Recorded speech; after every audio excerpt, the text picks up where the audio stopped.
Et dans quelques secondes, le temps qu'ils prennent place, on retrouve Richard de 16 et Meredith Raffray pour ce sujet, Trump au Moyen-Orient et la droite en Europe. Bonjour Richard et bonjour Meredith Raffray. Bonjour Liselotte, bonjour Richard. Vous êtes rédacteur en chef de Valeurs Actuelles Monde, rappelons-le. Et un journaliste talentueux, comme tous ceux qui sont dans cette pièce, et surtout Liselotte, merci de le rappeler, Richard. Merci pour cette courtoisie, cher Richard. Ouais, merci d'être avec nous. Nous sommes tous géniaux. Voilà. Vous aussi, chers auditeurs, vous n'êtes pas mauvais non plus. Formidable. Voilà. Et donc, après cette page de publicité, Meredith, donc, il s'est passé 1000 choses, et notamment, le président Trump a décidé de continuer à voyager en dehors de son pays et de faire une tournée moyen-orientale qui est assez impressionnante par les résultats qu'elle a réussi à dégager, quoi qu'en pensent certains observateurs. Oui, je pense que je pensais utile de poursuivre sur le bilan de cette fameuse tournée moyen-orientale dont je parlais la semaine dernière. J'ai expliqué un peu pourquoi Trump avait choisi le Moyen-Orient pour son premier voyage officiel à l'étranger.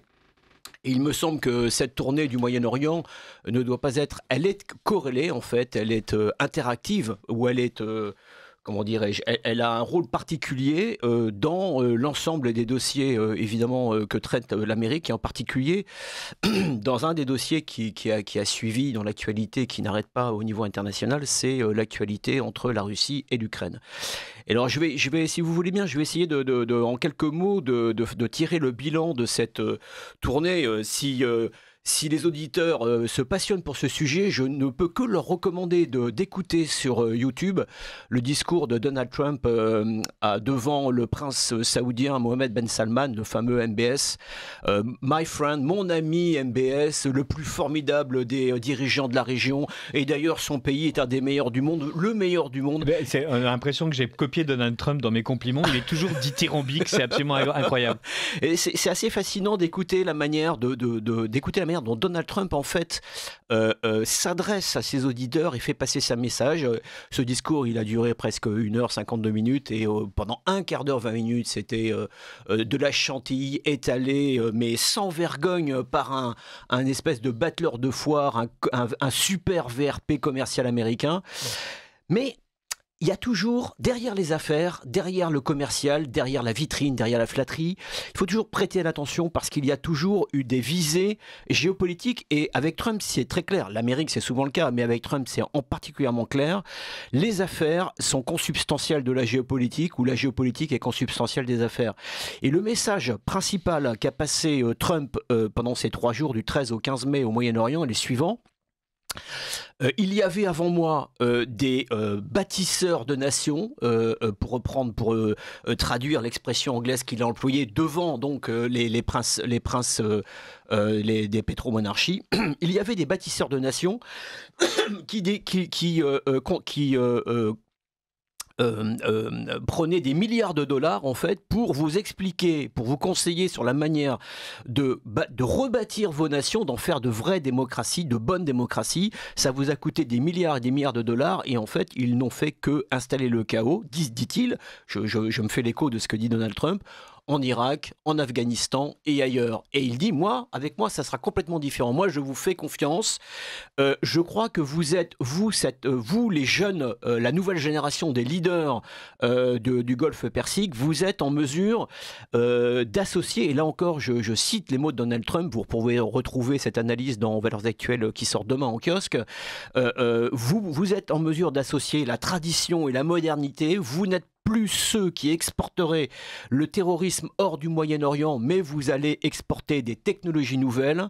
Vous êtes cette jeune génération qui allait bâtir des villes en vous associant avec ceux des autres religions, des autres cultures, en créant d'ailleurs cette espèce de tour de Babel des sables, ce rêve un peu œcuménique, si je puis employer un terme occidental. Et Donald Trump lui dit, à vous, je vous propose la paix par la prospérité. Nous sommes prêts à nous engager financièrement. Nos investisseurs, nos entrepreneurs, nos bâtisseurs sont à votre service pour bâtir ensemble ce nouveau Moyen-Orient qui, dit-il, est en passe de devenir le nouveau centre du monde. C'est très intéressant parce que vous savez, vous Richard, qui m'interrogez avec beaucoup d'acuité tous les mardis, vous savez que c'est le 18 février dernier que les grandes retrouvailles américano-russes ont été célébrées à Riyad, chez le même prince Mohammed Ben Salman, qui est un pragmatique, un opportuniste, un pragmatique. C'est pas dans sa bouche, c'est plutôt un compliment. C'est une forme d'intelligence politique. Il est à la fois l'ami de Vladimir Poutine et l'ami de Donald Trump.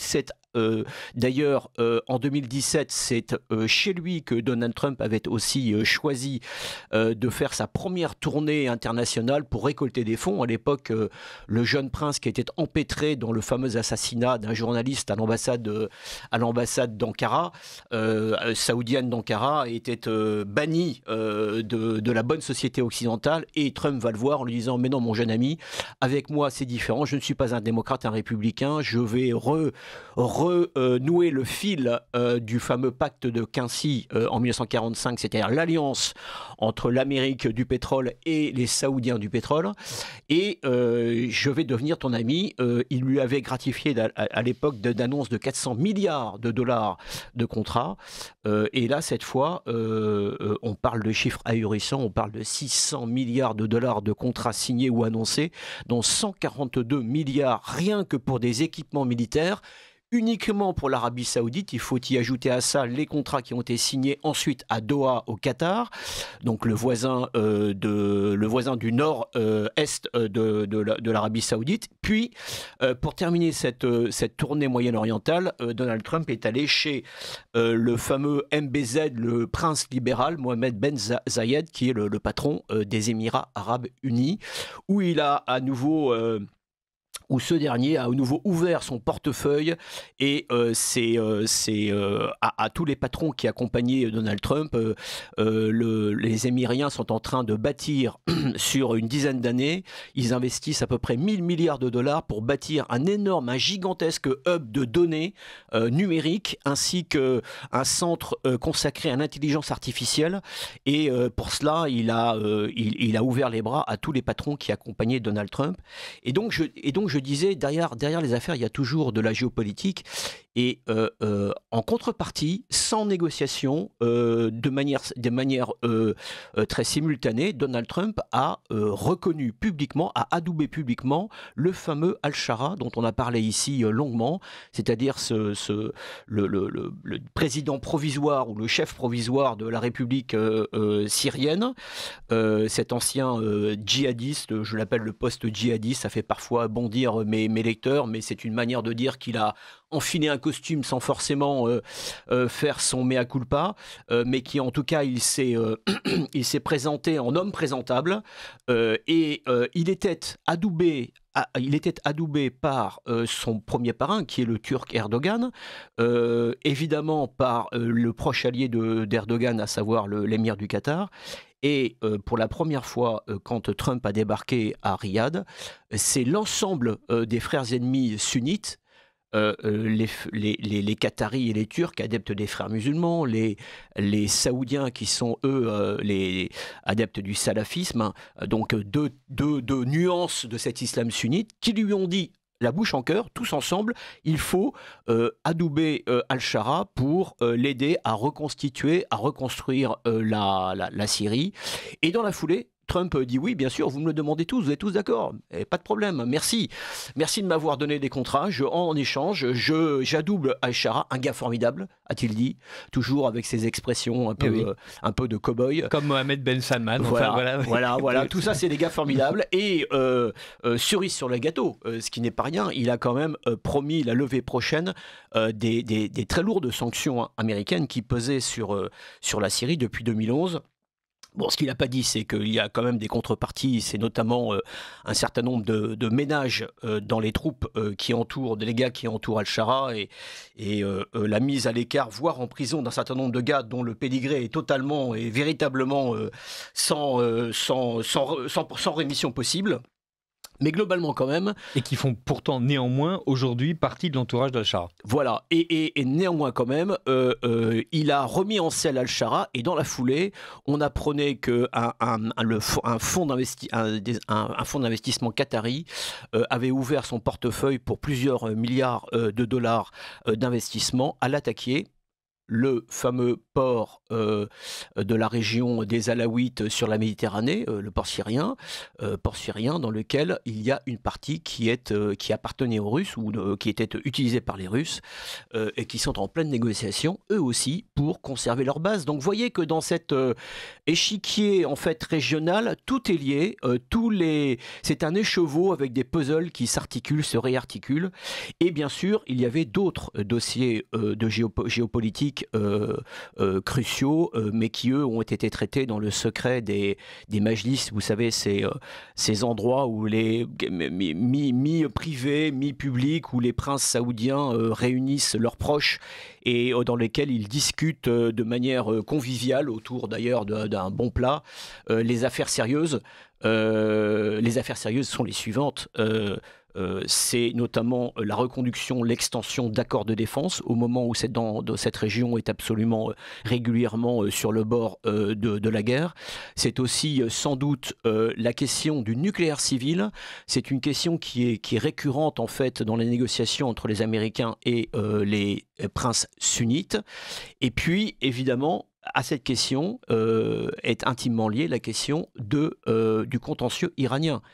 Et on a compris, sans que ce soit aussi clair que ça, mais on a compris que dans chaque capitale, Trump a mis sur la table la question iranienne et a demandé aux princes sunnites de l'aider, comment dirais-je, à trouver un accord avec l'Iran à sa manière. C'est-à-dire, il a dit, il a expliqué publiquement dans ses discours, il a dit l'armée américaine n'a jamais été aussi forte qu'aujourd'hui, vous ne connaissez même pas les armes que nous avons dans notre arsenal, et si vous les Iraniens vous bougez encore le petit doigt, vous connaîtrez quelque chose que vous n'avez jamais connu, etc., etc. Et de l'autre, il a dit, mais je crois que les Iraniens ont le droit aujourd'hui, c'est un peuple intelligent qui a le droit aujourd'hui à vivre en paix, et d'ailleurs ils ont montré une intelligence dans les négociations que nous avons ouvertes à Oman, dans le sultanat d'Oman, qui est traditionnellement ce petit sultanat qui compte beaucoup en fait dans les négociations très compliquées, difficiles, cruciales dans les dossiers cruciaux régionaux.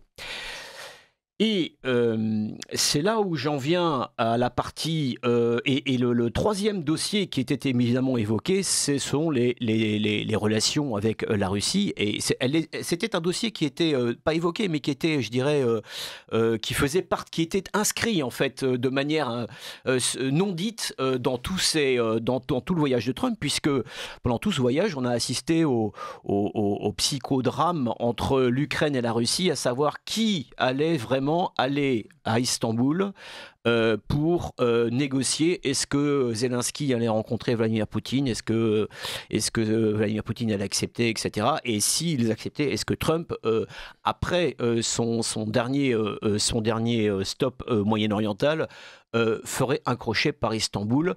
Finalement, tout ça s'est dégonflé. Ça s'est dégonflé. Les Européens sont à nouveau passés pour des gens inefficaces, puisqu'ils avaient une semaine, le week-end précédent, ils s'étaient réunis à Kiev auprès de Zelensky en disant « Nous donnons un ultimatum à Vladimir Poutine ». Donc c'était le week-end. Le lundi 12 mai, il faut absolument que Poutine accepte un cessez-le-feu sans condition de 30 jours qu'est prêt à accepter Zelensky. Et ça s'est terminé donc par cette rencontre d'Istanbul où finalement on se sont fait face à face une négociation russe qui était quasiment constituée des mêmes personnes qui avaient déjà négocié dans cette ville même, en mars 2022, le fameux accord quasiment prêt de cesser le feu entre les Russes et les Ukrainiens, qui fut torpillé à l'époque dans la dernière ligne droite par l'envoyé spécial des Occidentaux, notre ami à tous, Richard, Boris Johnson, le Britannique, l'ancien... Vous nous en parliez la semaine dernière. Voilà, l'ancien Premier ministre. Et Poutine a envoyé en fait un signal, il a humilié en quelque sorte les Européens, il a envoyé un signal qui est le signal, il a réitéré le signal qu'il donne, lui est constant dans sa position, en envoyant cette délégation, il a redit une chose publiquement, à savoir qu'il était prêt à négocier avec Zelensky sur la base des éléments qui étaient dans le préaccord de 2022, c'est-à-dire finalement sur sa base à lui et non pas celle de Zelensky.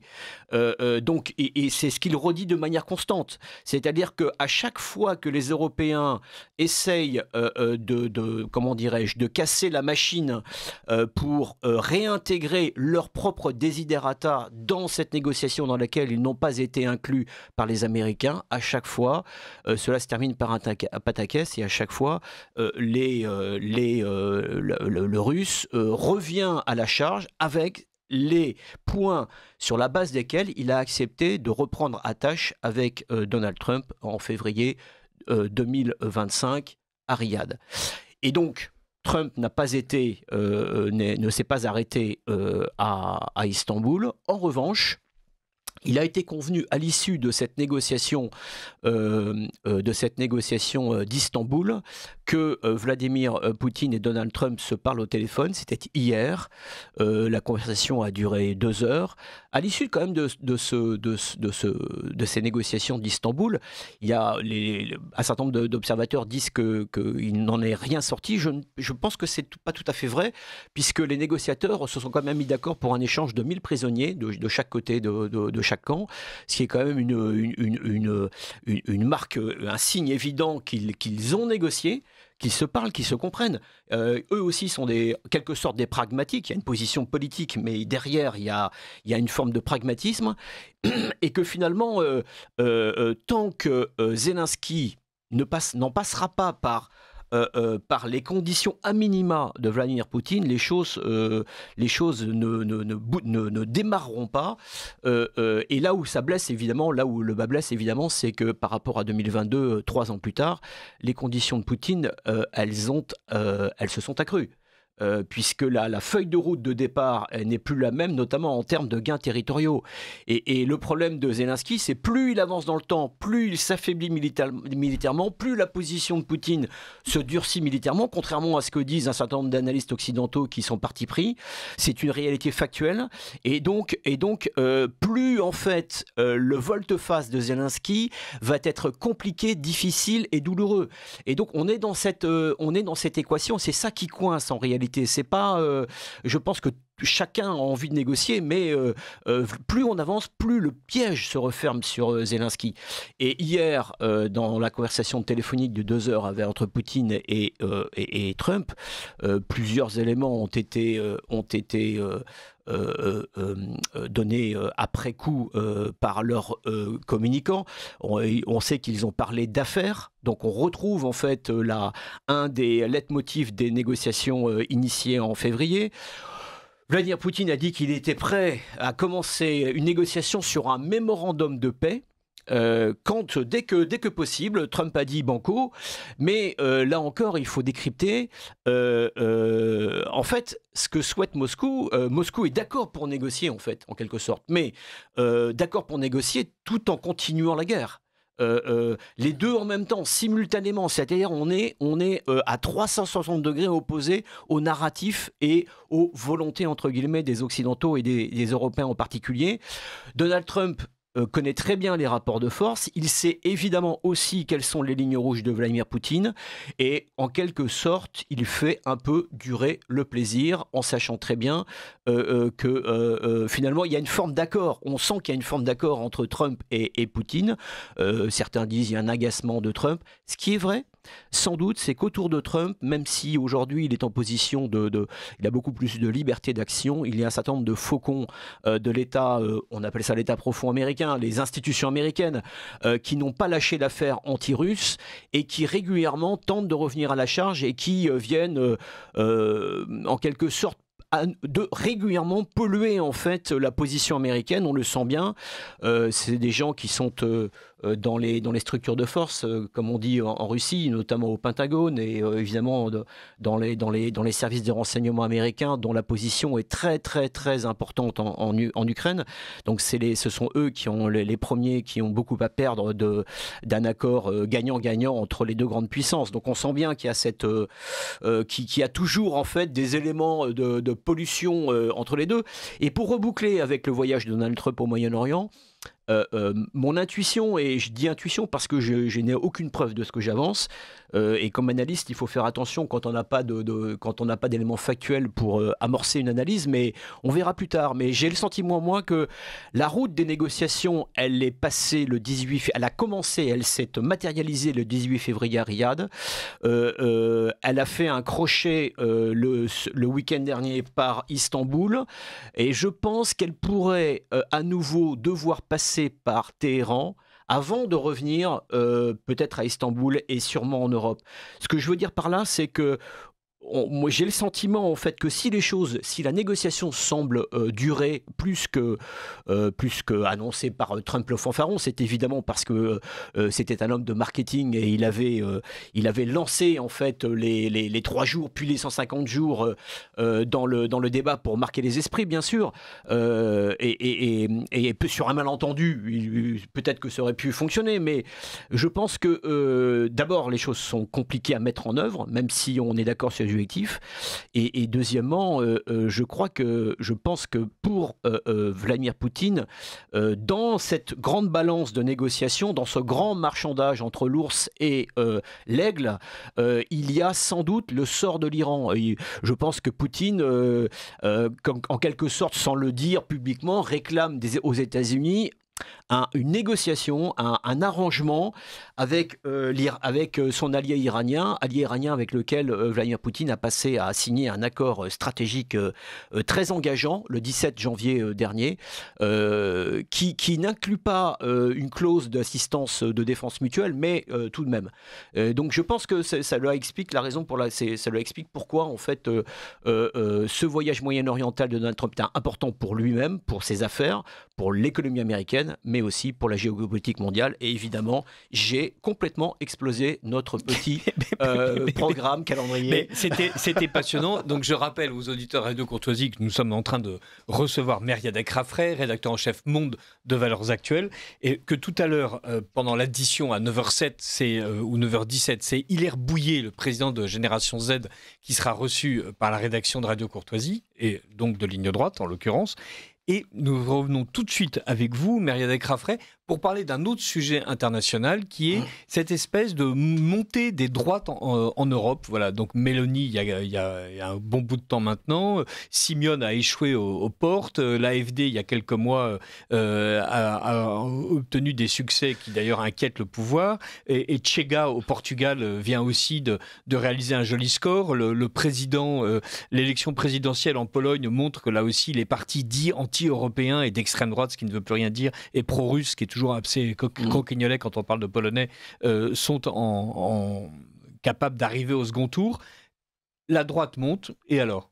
Et pour faire la transition avec le sujet précédent, on a vu Keir Starmer, le britannique, le démocrate britannique, on a vu Emmanuel Macron, le centriste français, on a vu Friedrich Merz, le nouveau libéral centriste allemand à Kiev, tous sourire pour expliquer « nous allons peser sur la relation entre Trump et Poutine ». En fait, ce sont les perdants de cette Europe dans laquelle, élection après élection, on constate, on mesure la montée en puissance de ce qu'on va appeler rapidement les droites nationales, pour trouver un dénominateur commun. Et on vient d'en avoir 3 exemples. Le premier sur lequel je ne vais pas revenir parce que vous l'avez longuement traité, c'est le score réalisé par le fameux Roumain George Simeone, qui, malgré sa défaite au second tour ce week-end, a engrangé des scores historiques et inédits en Roumanie, 40%, 41% au premier tour et tout de même 46% au second tour. Je passe rapidement, mais il y a deux autres élections ce week-end qui sont très intéressantes. D'une part, le premier tour de la présidentielle en Pologne. qui a déjoué le pronostic des sondeurs, puisque le favori des sondeurs et des centristes européens, c'était le fameux Rafał Trzaskowski, pardon pour la prononciation, qui est le maire de Varsovie et qui est le candidat du Premier ministre Donald Tusk, ce centriste libéral, ancien président du Conseil européen, qui dirige l'exécutif polonais depuis les législatives de 2023, où je vous rappelle le score du PiS, c'est-à-dire le parti Droit et Justice, les conservateurs catholiques polonais sont arrivés en tête, mais insuffisamment pour avoir une majorité absolue, et ce sont les centristes qui ont gouverné en se rapprochant de l'ensemble des opposants, les gauchistes, les Verts, etc. Et ils donc, le font d'ailleurs d'une manière totalement illibérale, en piétinant la constitution polonaise, mais c'est au nom d'un plus grand bien et au nom de la grande Europe, donc qui sommes-nous pour protester? Voilà, et le challenge, c'était de remplacer le président sortant, Andrzej Duda, qui était un homme du PiS. En réalité, on attendait, les sondeurs s'attendaient à un score important pour Rafał Trzaskowski. En réalité, celui-ci a réuni 30,8% des voix, juste devant son concurrent, le candidat des conservateurs, qui s'appelle Karol Nawrocki, qui est un historien, un ancien boxeur, qui a réalisé 29,2% des voix, c'est-à-dire il n'y a même pas 1,5 point d'écart entre les deux, ce qui est un score que les sondeurs n'attendaient pas beaucoup, et qui démontre que les jeux ne sont absolument pas faits en faveur des centristes qui, évidemment, souhaiteraient avoir un président de la même étiquette qu'eux pour éviter la cohabitation à la polonaise. D'autant que les opposants polonais à l'actuel président expliquent que, puisqu'il appartient au parti Droit et Justice, il freine toutes les réformes dont la Pologne a besoin. C'est la cohabitation. Que c'est à cause de lui que, bien sûr, la Pologne n'est pas encore la démocratie dont rêve Ursula von der Leyen. Et puis le troisième élément de cette élection, qui vient conforter le résultat inattendu de l'outsider, c'est-à-dire du conservateur, c'est le score agrégé de l'ensemble des concurrents de ce conservateur. Donc sur sa droite d'ailleurs, notamment le fameux Sławomir Mencen, qui en fait est très très populaire sur les réseaux sociaux parmi notamment les 18-25 ans. Et puis il y a aussi un autre petit candidat qui s'intitule Royaliste. À eux deux, ils ont réuni 21% des voix. Donc si vous faites le calcul, 29 et 21, vous voyez, on n'est pas loin de... On n'est pas loin de 50. Voilà, on n'est pas loin de 50, ce qui a surpris évidemment tout le monde. Ceci avec une mobilisation sans précédent des électeurs, puisque le taux de participation a grimpé à 66,8%, ce qui est très très important en Pologne, alors que même moi je pensais qu'il y avait une certaine désaffection des Polonais pour cette élection qui se joue sur 2 ou 3 thèmes principaux, notamment le positionnement par rapport à l'Ukraine. Il y a aujourd'hui une lassitude de l'opinion publique vis-à-vis des immigrés ukrainiens. Il y a un refus massif de l'opinion publique polonaise d'une intervention militaire ou d'une participation à l'intervention militaire sur le sol ukrainien. Et puis il y a aussi la question du pouvoir d'achat des classes moyennes qui commencent à trouver que la manière de gérer le budget, en particulier les gros investissements dans les questions de défense, se font à leur détriment. Donc à suivre, le premier tour est le 1er juin prochain et on verra si cette tendance à la montée en puissance ou la remontée en puissance en fait des droites nationales et conservatrices polonaises se confirme ou pas. Et puis il nous reste 4 minutes. 4 minutes, excellent. Donc, parlons du Portugal. Excellent, parce que je voyais l'Islande qui arrivait, je me suis dit ça y est, c'est la censure. Non, c'est pas la censure, c'est l'anticipation, c'est le professionnalisme. Excellent, quelle radio, fantastique, quelle fantastique radio. Et ce même week-end, il y avait aussi des législatives au Portugal. Alors le cas portugais était aussi intéressant, c'est toujours aussi amusant. Il y a quelques semaines, notre président bien-aimé Emmanuel Macron et son épouse était en voyage officiel au Portugal auprès du Premier ministre sortant, Luís Montenegro. Luís Montenegro qui avait récupéré le pouvoir il y a un an au terme de législatives que son parti avait formellement son parti de la droite libérale avait formellement remporté, mais qui était passé très loin en fait de la majorité absolue. Et cet ancien avocat de 55 ans environ avait refusé de faire alliance avec la nouvelle droite nationale portugaise du parti Chega, qui ça veut dire assez, ça suffit. Et s'était allié avec les sortants, les perdants, le parti socialiste, et avait constitué une espèce de coalition bancale. Une coalition bancale pour pouvoir gouverner. En fait, cet homme-là a été lâché par son partenaire socialiste qui pensait pouvoir avoir sa peau grâce aux rumeurs de plus en plus insistantes, aux affaires tournant autour du Premier ministre démissionnaire, de corruption, de prise d'intérêt illégale, etc. Et puis, donc, le Premier ministre se fait lâcher, il démissionne. Un an plus tard, pour la troisième fois en 3 ans, les électeurs portugais sont invités à revenir aux urnes pour élire un nouveau Parlement. Et là, aux surprises, il donne une petite prime aux sortants, donc la droite libérale, qui gagne une vingtaine de sièges avec 23% qui gagne 9 sièges avec à peu près 32% des voix, mais qui ne lui permet toujours pas d'atteindre la majorité absolue. Et l'on voit en revanche sur sa gauche un parti socialiste qui continue de dévisser, qui perd 20 sièges d'un seul coup, et qui se retrouve à égalité de députés avec le parti Chega, donc la droite nationale anti-immigration, qui elle gagne 8 sièges supplémentaires en raflant 22,6% des voix contre 23 au PS. Chega qui l'année dernière avait déjà bondi à 18% des voix alors qu'il n'en constituait que 5% auparavant, qui était passé de 12 à 50 députés. Donc 12 à 50 députés l'année dernière, 50 à 58 députés cette année. On voit en fait une installation de ce troisième parti présidé par une figure intéressante de la vie politique portugaise, André Chega. S'il me reste quelques secondes, j'y reviendrai. Non, voilà, on a terminé. Et donc, on voit au Portugal la fin du bicamérisme et l'installation, la consolidation en fait de cette troisième voie.